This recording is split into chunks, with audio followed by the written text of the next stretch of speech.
It's a big room. Well, thank you so much for welcoming in such a great welcome. And, it really is a great honor to have this opportunity to speak to all of you today. And I have to say it's a huge challenge to me. A lot of you probably wouldn't guess this, but growing up, I think I was one of the most shy people in the world.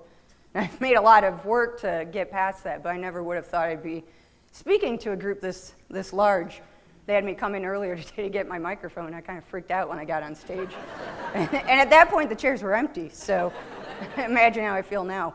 But, I'm here to tell you my story, which is one of a lot of challenges and one of a lot of decisions that I've made and how I deal with those challenges and overcome them as they came my way. And I hope that you're really able to walk away with maybe a new way of evaluating challenges that come your way in life as well. And remember that the decision you make on how to handle them can really alter the outcome also. And my story is one, as a lot of you I think have recently learned, is one of cancer. I was diagnosed with cancer back in 2009. And it all started with this dry chronic cough that I had. Just this little that kind of happened throughout the day. And I didn't really think much of it, but my mother did, and thank God. And, every time I talked to her on the phone, she'd have this persistent nagging. I think she waited for the cough to happen and go, "Did you get that checked out yet?" And, "No, Mom, I'll get to it." And luckily I did. I, finally went to the doctor, and they almost wrote it off as maybe a common cold that just lingered around, or maybe even some slight bronchitis. And I knew that my mom would not be happy with that, so I insisted on a chest x-ray. And who knew that chest x-ray would actually change my life forever? The next couple of months really turned into a bit of a blur for me. Really was a tailspin of all these scans and blood work and different tests being done that ultimately led to a couple of major lung surgeries, because there was definitely something going on in there. They just didn't know what it was. And during this time, I practically checked in and made a new home at the Presbyterian Hospital on the 5th floor. And, my average stay was usually around 10 days. So as you can imagine, I made friends with a lot of people. Some of my best friends that came out of it were who I called my other mothers, Lori and Gina, who were some great nurses that really took great care of me. And then an awesome lung surgeon I had named Dr. Haar, who we call the Admiral, based on his naval status. But as you can tell, he's also kind of a hard ass. And sorry for the bad word, but that's the best way to describe him. And he's got a reputation around the hospital known for that. And the crazy thing was I didn't ever perceive him that way, because he was always this really jovial, upbeat guy whenever he came in and talked to me. And he actually allowed me to pass time when I was in the hospital, because if any of you guys have been in the hospital more than a day or so, you know that it's quite boring. Daytime television just cannot pass the time. And, there's really no one to talk to. You live on the food and nutrition people coming in and the passerbys of nurses and things. So the best way for me to keep my mind off of all these unknowns that were out there was to keep working. So I had my office set up in my hospital room. And the Admiral actually, he busted into my room one time, because doctors, it's amazing. They think they can just barge in and talk to you whenever they want. And so I'm on a conference call with I remember it was with MK, and we're talking about dish promotions, and the Admiral comes barreling in, and I'm, waving him off, and I convinced MK that FedEx just arrived, and I needed to quickly, take care of some packages, and I'd call her back, because no one knew I was in the hospital. So after that, the other mothers helped me with a few ways to keep him away. So whenever I had conference calls, things like that, we'd put signs on the door and kept him out. And they decided that the way I determined if they were achieving excellent was don't interrupt conference calls with your boss. So, but it really made, their participation helped me to really get through this experience in the beginning. And after a good month and a half or so of this kind of going on, they finally were able to determine what was happening with my body. And what it was actually thyroid cancer. Yet it was all detected in my lungs. And so I was given a diagnosis that I had advanced stage 4C thyroid cancer that had spread extensively to my lungs. And as you can imagine, it was quite a big shock to me. I mean, here I was, a month ago, jumping out of airplanes, and I had traveled Europe that year and had a great social life, had this great job with Whirlpool, didn't really feel sick at all. Yet the next day, I'm this 30-year-old girl with thyroid cancer that they don't know anything about. And unfortunately, it was such a rare form that there was no one in Charlotte, North Carolina, where I live, that could even help me or treat me with it. So we really very quickly had to try to make sense of what was going on and find someone that could help me treat it. So I gathered what I called my cancer posse. It was my mom and my sister and usually an aunt and maybe a friend. And we quickly started hitting the road, traveling to different institutions around the country and talking to different doctors. And during that time, I actually had one doctor give me the most frank and upfront information I'd ever heard. And he said, "Michelle, you're in a medical crisis, and you probably have 1 to 2 years to live." And as you can imagine, that was extremely tough to hear. And I remember very vividly that doctor appointment, and all that was going through my mind was, be strong, be strong. You've got to be strong because your mom's here and your sister's here, and the only way that they're going to get through this is if they see that you can get through it. And so I was very stoic through the whole entire thing, and later that day dropped them off at the airport, sent them back home to Michigan. And I remember when I got home that night, it's like the lights went off, went to bed, and the emotions and the questions and the thoughts finally started flooding in. And I think that was the first time everything that had been happening finally kind of just hit me. And all the questions, the why me, the what did I do to deserve this? And then the crap, am I really going to die? And if that's true, what are the next 2 years of my life going to be like? As they tell me my lungs are going to deteriorate and all these things. And you can imagine, it's an extremely, extremely long and drawn out night, kind of a nightmare. And I woke up that next morning and I decided, I was like, what am I doing? I don't want to be that person. I'm not going to worry about things that I can't change or control. I'm a fighter, and I'm going to fight this cancer, and that's the only choice that I have. And from then on, I had a new perspective on all of it, and I really made a big point of finding the positive in every situation that I encountered with this. And so we continued on this doctor shopping, and we were getting towards the tail end of it, and I hadn't quite yet found a doctor that I felt was the right fit for my care. And I remember sitting outside on a Saturday afternoon, it was great weather out, and my phone rang, and it was a 610 number, and I didn't know it, so I let it go to voicemail. And on the other line was a message from this lady, Dr. Marcia Brose at the University of Pennsylvania. And she said, I got an email that someone wrote about your situation, and I would need you to call me. I think I can help. And I called her back that day. She gave me her cell phone and talked to her for 30 minutes about my cause or my case. And she said, I think I can help. I need you to come in and see me as soon as you can. So we were immediately on a plane, and we were there the next week. And after meeting with her and talking with her, she explained to me kind of the situation that I was in. Being that this is a rare cancer and sometimes aggressive one, it's not responsive to chemotherapy, so I didn't have the normal treatment course that a lot of people would have when they go through a cancer experience.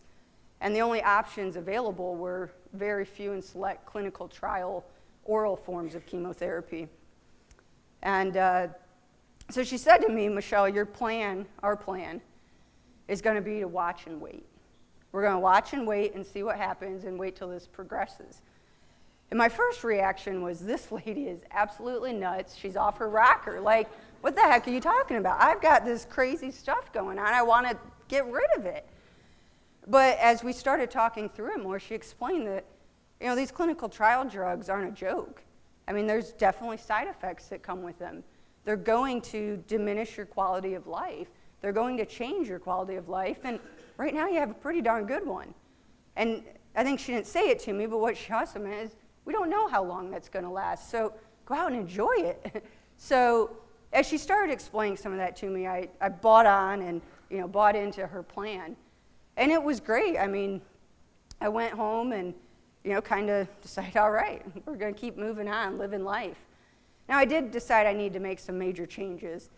Even though we couldn't fight it through drugs and treatment yet, I felt that there were ways that I could change my life and things that I'm doing to make my body healthier, stronger, to be more of a fighter on my own. So this once fast food junkie, cheeseburger-loving girl, a lot of you that have known me over the years know that I'm not joking. I mean, I was not the pinnacle of health when it came to food, but I overnight became a vegetarian. And I did a lot of research that talked about all the benefits of different foods that can either help to feed cancer or help fight it. And I decided I was a fighter.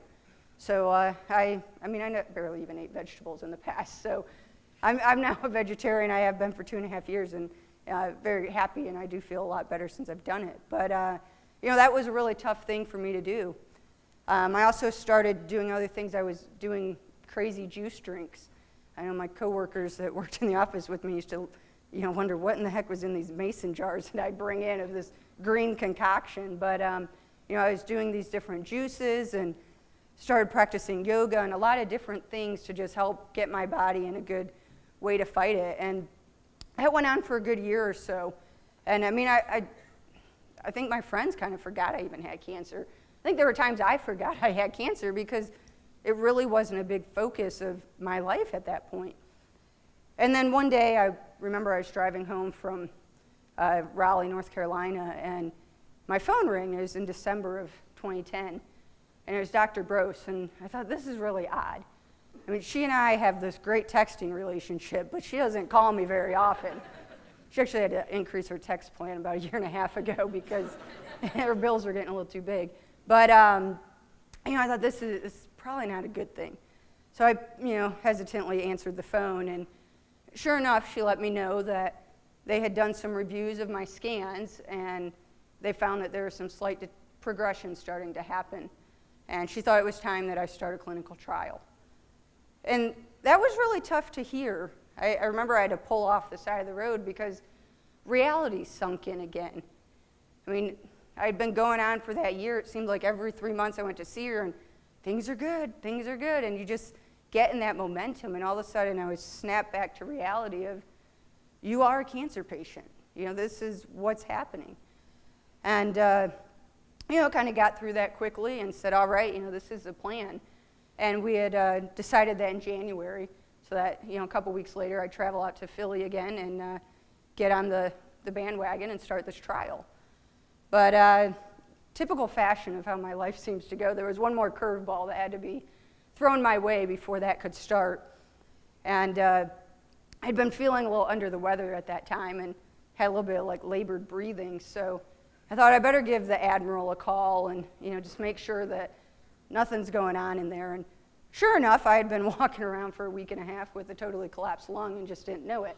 So I seem to do that a lot. It's kind of crazy. But so he says, well, come on down. We're going to check you into the hospital and we'll do another surgery. And these were big surgeries, but to me they were becoming quite routine. I'd had a good 4 or 5 of them in the past 1.5 years. So I had a routine. I called some friends, got my dog taken care of, had someone lined up to drive me down, needed someone to sit through, as they knew their job was to, at the end, call my mom, say, hey, Michelle's all good.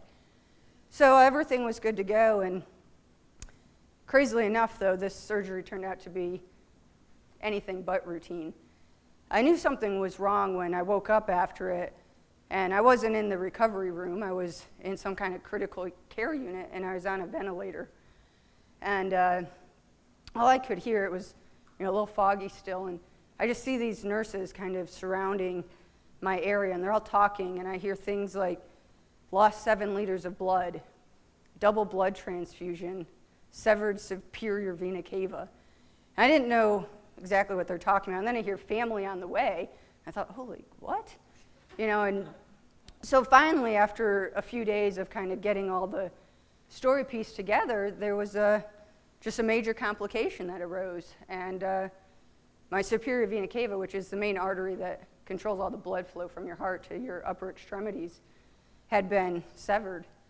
And I basically died on the table twice. And I'm very lucky to be here today. And that was quite a shock to me as well, as you can imagine. And, they're telling me, Michelle, you're going to be in the hospital this time a little longer. It's going to be different. You're probably going to be in here a good 3 weeks or so at least.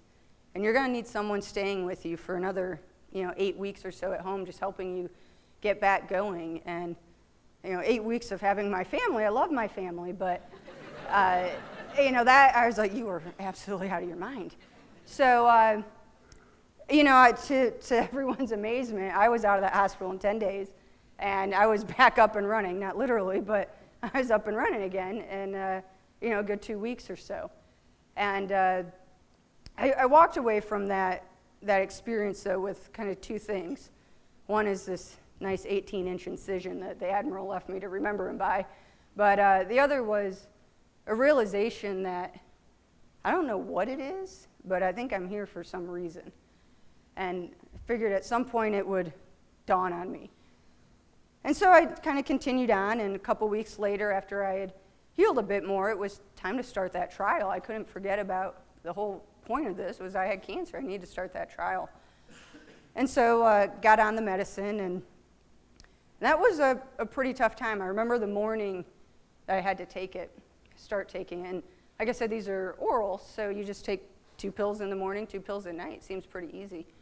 But it was amazing. It took me 30 minutes to take those pills that first morning because I sat there just holding them and thinking about them and thinking how from this moment on my life's going to change forever.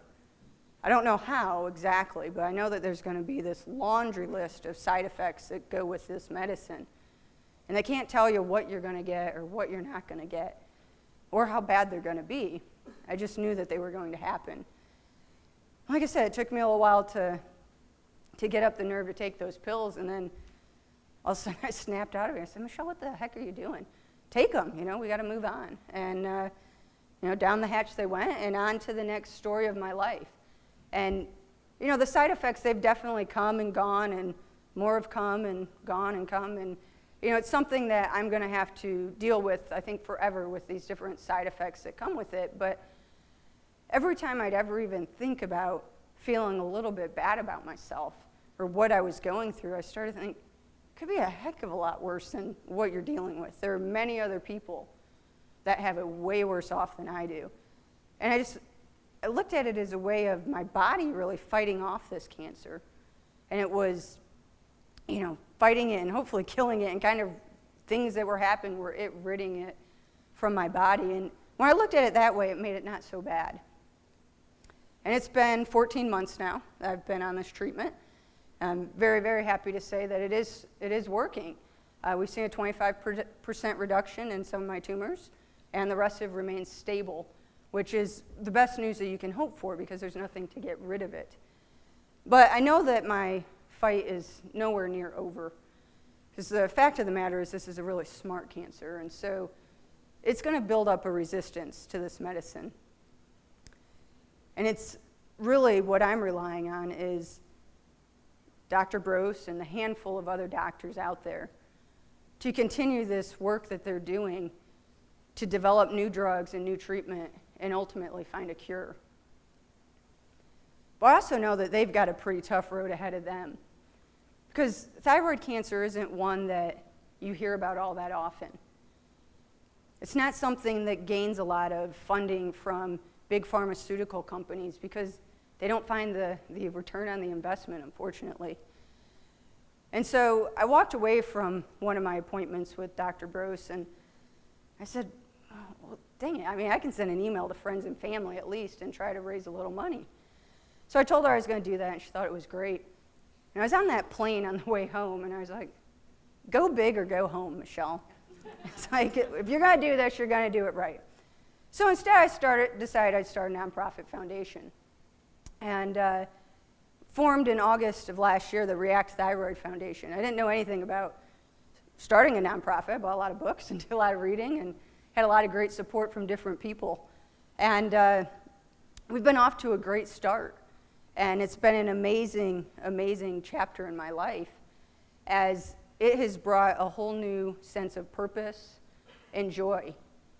I now discovered why I survived that last surgery and kind of what my purpose is, and it's to help spread awareness about early detection and the importance of that and funding desperately needed research for thyroid cancer. And it's also to help inspire others to realize that they can do more than they thought they could do, and there's a different outlook that you can take on life. And I've been able to achieve that so far, and it's been extremely rewarding. I am very proud to say that from our efforts last year, we've already been able to donate $25,000 to research for thyroid cancer. And thanks to all of you, we're off to a tremendous start this year, as I know we've raised already over $10,200 just from those of you in this room that have been joining our cause and doing the fundraising that's associated with this conference. So thank you all so much for your support. And thank you. I mean,